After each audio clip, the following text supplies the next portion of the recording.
This is RJ Carbone, and you're listening to BD4. This one by Mattingly. Oh, hang on to the roof. Good. Up Rose. He shook up the world again. Anthony for three. Bang! That one goes down. And the game is tied. See ya. A monster home run. Back-to-back home runs by the baby Bombers. Penetrates, creates, and shows some dexterity as well with the left hand. To left. It's on its way. There it goes. And the Yankees are going for the win. Oh! Let's go!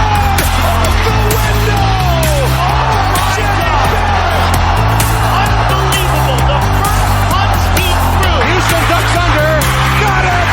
With 8 left. It's time.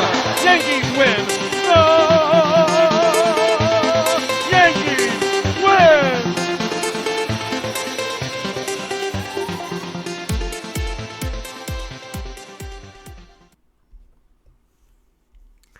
All right, what's going on, everybody? I'm your host, RJ, and you're listening to episode 395 of the podcast. Welcome to BD4.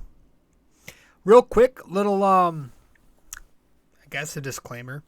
This is not going to be an episode where I follow the usual structure, and we just go over each game of the series, talk about that game, and then put everything into one at the end of the show. No. This one really got to me. It frustrated me. And so we're going to go out of order, I guess, whatever. We're going to talk about one thing. All right. I want to talk about one thing that's bothering me. And so it might be a quick episode. It might end up being a long rant of an episode. So I just want to get that out of the way. And while we're talking about a disclaimer, if you are one to be very offended by cussing, probably don't tune into this one. I'm not going to cuss a lot, but I'm definitely going to cuss. If you are one to be offended easily at all by anything, don't tune into this one. If you are an Aaron Boone fanboy, probably don't tune into this one. All right, so I just want to let you know. But welcome to the show. Welcome to episode 395 of BD4, where there's no better way to get your Yankees and Knicks analysis. We also do MMA now too. Yanks every series, Knicks every game, and MMA on weekends. You guys want to follow me on social media. If you want to know where to go to get this podcast in both video and audio platforms, or if you like to read blogs, go to BD4blog.com. That will have all of that information that I just mentioned. Social media, the pod platforms for this show, and I write a blog on there too. Now, my voice is kind of kicking out. Not because I was yelling. I actually, thankfully, missed this game today. Now, today is August 10th on Wednesday. I'm recording this August 10th, later in the night. As you are listening, it's probably August 11th, Thursday, the earliest. But I saw the first game, saw the second game. Of course, we all love these late night West Coast games. And unfortunately, I did not get to see that third game. I listened to it on the radio, most of it, at work. But I want to talk about I just want to talk about one thing. And you know what? We might as well get to it. So let's get to our first break, and when we get back, man, we're gonna discuss something. We got some things to talk about. All right, so stay with us, and boy, will we be right back. All right, be right back.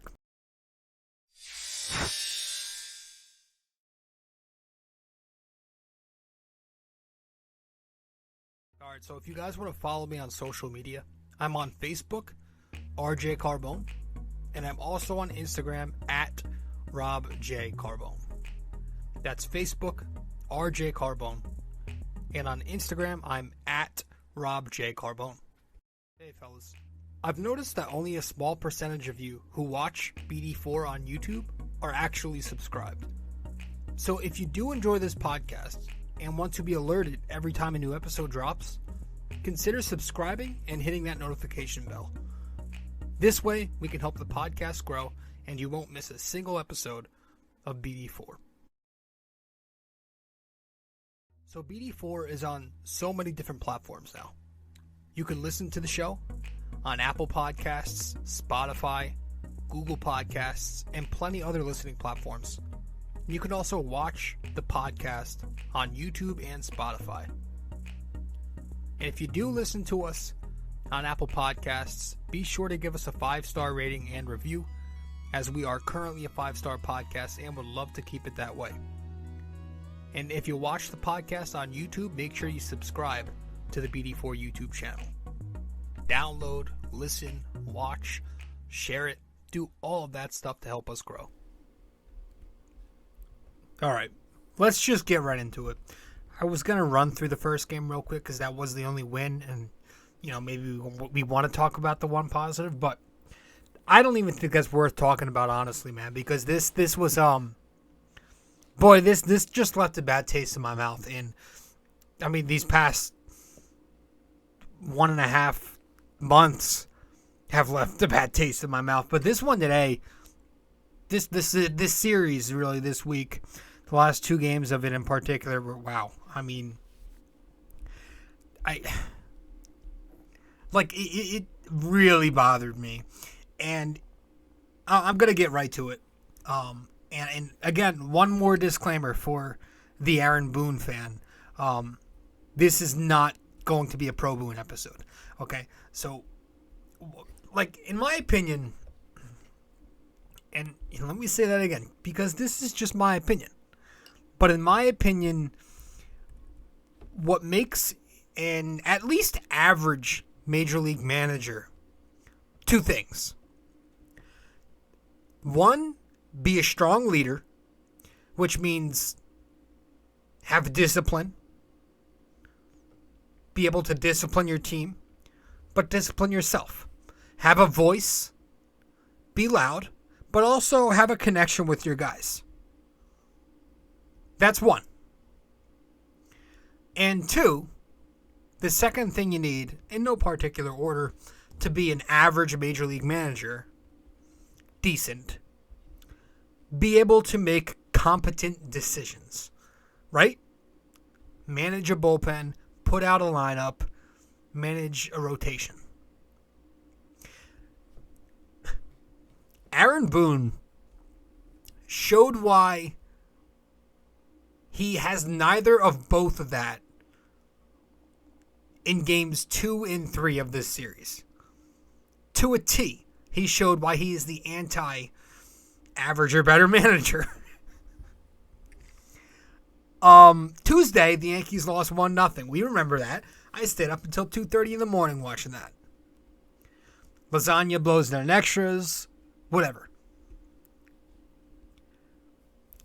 Fundamental shit. I don't think I've ever seen that in my life. Just watching baseball, like watching youth baseball, high school baseball games, watching kindergartners play baseball. I don't think I've seen any baseball team of any level go through 3 consecutive innings and run into outs. And if I'm correct, my memory serves me right here. Each of those innings were in extras. Pretty sure it's the 10th, 11th, and 12th, if not the 9th, 10th, and 11th. Whatever. 3 late innings. Pretty sure all of them in extras. The Yankees run into outs. Benintendi, Miguel Andujar, Jose Trevino, and Isaiah Kiner-Falefa. And it all happens. And I'm sitting here and I'm just looking. I'm like, look, what does this guy do? Aaron Boone. What does he do? Who Aaron Boone's apparently their manager. What does he do? He's hunched over. He's looking out at the field, hunched over, chewing gum, blowing bubbles, and jerking off. Meanwhile, his guys are running themselves into outs, into the most basic, elementary plays. And I'm just sitting here like, man, we need a leader. We need a leader. And we need to bring back in-game accountability. In-game accountability. Not, maybe he did something behind the scenes. Or, at least he sat Benintendi for the first 6 or whatever innings today. No. What should have happened there, after the second out on the bases, is what Phil Nevin did a few years back. Or here, because, if you're an Aaron Boone fan, you're probably soft. He should have been giving 25%, I'll say even. 25% of that energy that Phil Nevin displayed a few years back when he went nuts in the dugout. Would have been just fine there. Rip it. What happened there was more than deserving of what Phil Nevin did when the Yankees fucked up a few years back. Like, that is very well deserving of that. Boone didn't do any of that. 25% of that energy would have been just fine for me. But that did not happen. And it won't ever happen. I get that. But that's the issue. Because this guy is not a strong leader. All he is, he's a yes man. He's a puppet. He does whatever he's said and told to. The Yankees could have very easily let this guy's contract run out, not sign him to a 3-year extension, whatever it was, and went after Buck in the offseason because they have the roster to overcome some of his old school flaws. They do. But they wanted a yes man. They wanted a guy who would say, yes, sir, okay, sir, sure, sir, nods his head and shrinks into a little beta every time his superior talks to him. They wanted that, and they got that to a T with Aaron Boone. Because he's the guy there to be their friend. He's a buddy guy who's going to be their friend. So in his presser, he goes, we got to be a little smarter. That's all you heard. Or maybe he'll hold a team meeting. He held a team meeting before the series. But in the team meeting, he told everybody how great they were. Oh yeah, that happened. Before the Monday game, he didn't discipline them. Don't tell me he did, because he didn't. He held a team meeting, and he told them how wonderful they all were, and how they're so incredibly talented. Read it. It's right out there. Jack Curry tweeted it. Told them how good they are, and how they can win a championship. I mean, if that's not a prime example right there, if that's not a perfect example of the trophy generation, the participation era, right? I don't know what it is. And let me stop myself for a second, okay? Because I get it. Nobody wants to hear, nobody likes the old man who waves his fist. I get that. But this is one of the few things that old man that you argue with on Twitter is probably right about. Like, they're wrong on some things, but they're probably right when they call this generation soft. And I take it from them. I take that serious because I take it from the guys who grew up with a tougher upbringing than the iPhone generation. So one of the things the old men are right about, for sure, in my opinion, is how soft this generation of pampered athletes are. Like the idea that you can't yell at players today, that it doesn't work, that it does no good, it's garbage. And it's exactly what's wrong. And idiots like me sit here and wonder why these pro athletes make the same damn rudimentary, elementary, basic mistakes every single year. Because they aren't held accountable. Because you're not allowed to do that. You have to pat them on the back and say, get them next time. That's not always good. Managing, and I'm not a parent, but I could, you don't have to be this to know a little bit about that, right? I hate when people say, you can't have that opinion, you're not a doctor. You can't have this opinion, you're not this. You can know stuff without being something. Managing is kind of like parenting. It really is. You can connect with them, right? And Boone is very good at connecting with his guys. He's got a good relationship with his players. You can connect. but you can't be their best friend. You have to have some type of discipline. And I don't think he has that. And I'm not tossing blame aside here. These players deserve blame too. Even the Glaber play on Monday was pathetic. Now, Rojas is a pretty terrible third base coach.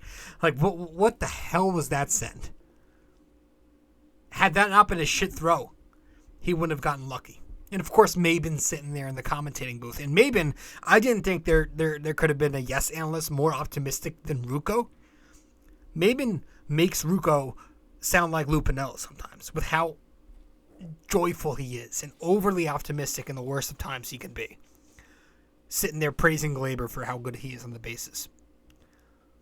And Benintendi, the first to do it on Tuesday night. Pathetic.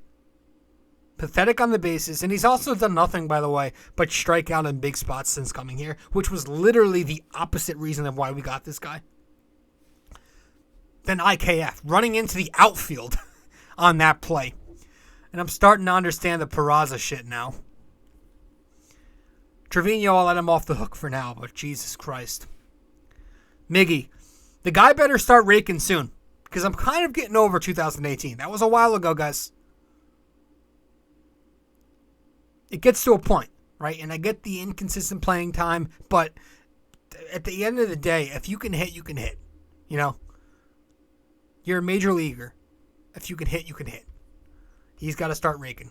Because that was one ugly thing. You're supposed to freeze and but just the awful lack of fundamentals from this team over the last 5 years or so is insane.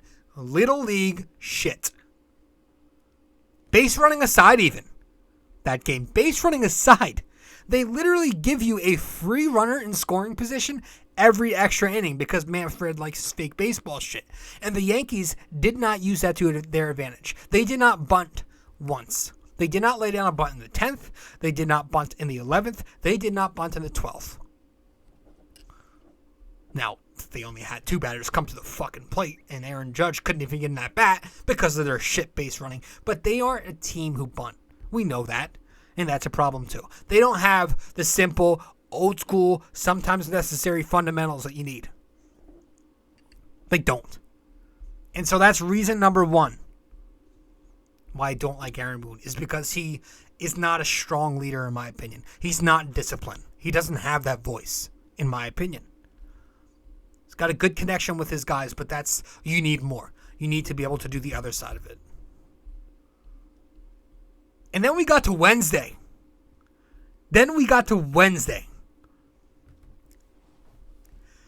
Now, I missed the game, again, because I was working, and I was listening to some of it on the radio. But basically, this time, Boone goes with Abreu to blow it in a 1-run game, or is it a 2-run game? Whatever, a close game, middle to late. Goes with Abreu. Cortez was fine until the end. But Boone goes with the guy who no other major league team wanted. The guy who seemingly gives up hits and runs every time he comes in now. He goes with him. Because why Efros? Why Peralta? Why keep Marinaccio, your most promising young arm, in the majors? Let's be so worried about Albert Abreu and Lucas Lidke and their precious options that we'd rather be less good right now so we could save their Yankee careers. This team is so fucked. I'm sorry, they're fucked. And you all fell for it. Forget Soto. The new Yankees are pathetic when it comes to money. I get that. But when Cashman failed to get Luis Castillo, that to me was the big hammer drop. That was it. To Seattle, nonetheless. And ironically enough, that happens and he faces the Yankees twice in a week since. Bitches them around at the stadium, then bitches them around when they come to Seattle. And on the flip side, when the Yankees face elite pitching, they get shut the fuck down. Every single time. Tell me how that's going to work in the playoffs for them. Tell me. where they are averaging, I believe I did the math the other day, and they're averaging 3.8 runs per game in the last 3 postseasons. Now, remember, the postseason runs are a little less because there's better pitching, but this Yankee lineup, the one you all go nuts over, the payroll they have, should not be producing 3.8 runs on average. They can't hit good pitching. Cashman has done some great things. He has. And sometimes he doesn't get enough credit. But I also think we can't ignore what he's not done. Goes back to Cliff Lee, Justin Verlander, letting him go to Houston. Corey Kluber, before he was washed the first time around. Max Scherzer, this past offseason. Luis Castillo. He also had all offseason to really improve this lineup in what was probably the most stacked free agent class you're going to see for a little bit. Correa, Freeman, Marte, who has been great for the sewer rats across the street. Nope. Young-nosed Gary gets IKF and gets a catcher that we don't even know his name. We don't even know where he is, and he has to eat Donaldson's terrible contract. That's what he did. He was used by the Twins, bitched by the Mariners a couple weeks ago. I mean, it writes itself. So the Yankees have a tough schedule coming up. They already lost that 9.5 home field lead they had over Houston. Houston's up by 1.5 all of a sudden. And Houston's schedule, cake fucking walk.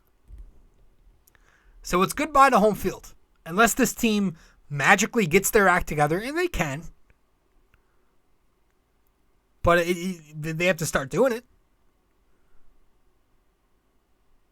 You know, I mean, this team is 22-25 in their last 47 games. 47, not 12 games, not 15 games, not 22 games, 35 games. No, their last 47 games, they're 22-25. So they've yet to find any type of rhythm in 47 games. Up and down and up and down and up and down. 3 games below 500 during that span. That's a long fucking time. So if the Yankees end up flaming out once again this season and they find their way to 100 wins because of their first 2.5 months, but they limp into October and once again flop, how in the burning hell could anybody justify bringing back Cashman? Justify bringing back Aaron Boone? How? Hal Steinbrenner also sucks too. He's as cheap as Uncle Frank in Home Alone. But, Jesus. Like, the fundamental, it just goes back to that. Be able to do the simple things. I get it, it's a different time, but you still have to be able to do the rudimentary basics. And the Yankees can't do that because they don't have any type of discipline. And their manager, seeing that they have no type of discipline, doesn't hold them accountable. He'll hold a team meeting and tell you how great you are. He'll, make a comment in the post game, and then that'll be it. He'll bench a player for a couple of innings and then put it back into the game. That's it. Sometimes a little fire is needed. Don't always have to be a buddy. That's it. There's no structure to this episode, like I said. That was it. No positives. Well, Aaron Judge is fucking awesome. 45 home runs. And the narrative that Judge is the only guy producing is horseshit. I've been hearing that lately, and it's kind of bothering the fuck out of me. Kind of tired of hearing that because DJ LeMahieu's been very good. Rizzo has produced. Glaber has had a decent year. Trevino has been solid. Carpenter was ridiculously insane.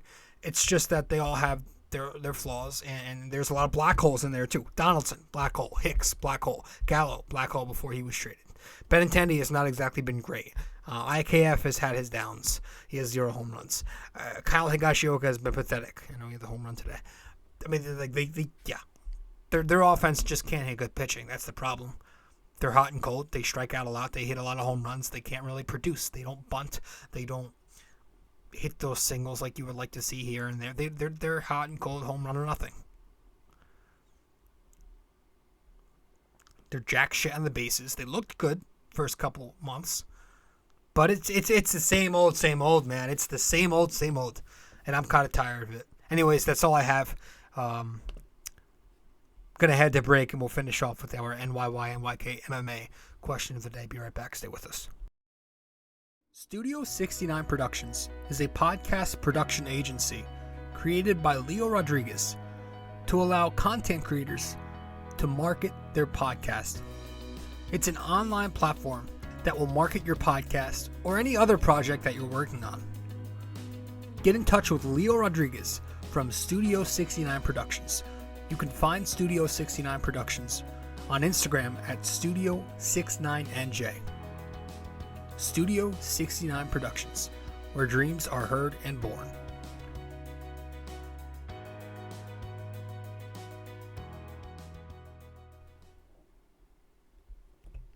All right, so we're going to wrap this show up. Episode 395. Let's finish it off with our NYY-NYK-MMA question of the day for Ep 395. Let's get to it.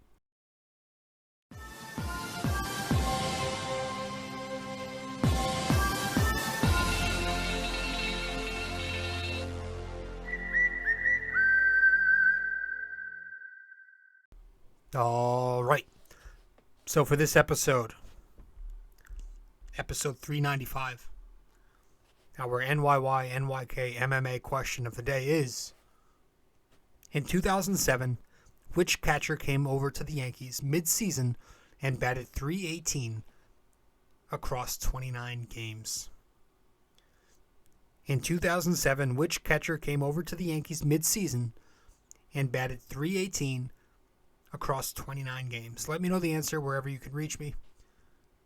If you get the answer correct, I'll give you a shout out on the next show. If you don't get it correct, but you at least attempt to guess the answer, I'll let you know what the answer is in the next episode. One last time, in 2007, which catcher came over to the Yankees mid-season and batted .318 across 29 games? All right. That's it, guys. Quick little rant. And they have to go to Fenway. They're in Fenway this weekend. Is it a 3-gamer or is it a 4-gamer? If it's a 4-gamer, I'll accept 3 out of 4. But if it's a 3-gamer, you really should go in there and sweep. Stomp that team. They're in last place. They're not good. Go in there, fucking dominate. All right. That's it, guys. That's it. I'm done. Win a World Series. Later.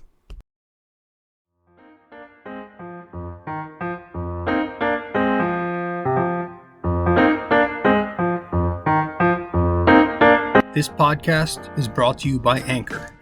It's the best way to make a podcast. Download the Anchor app or go to anchor.fm.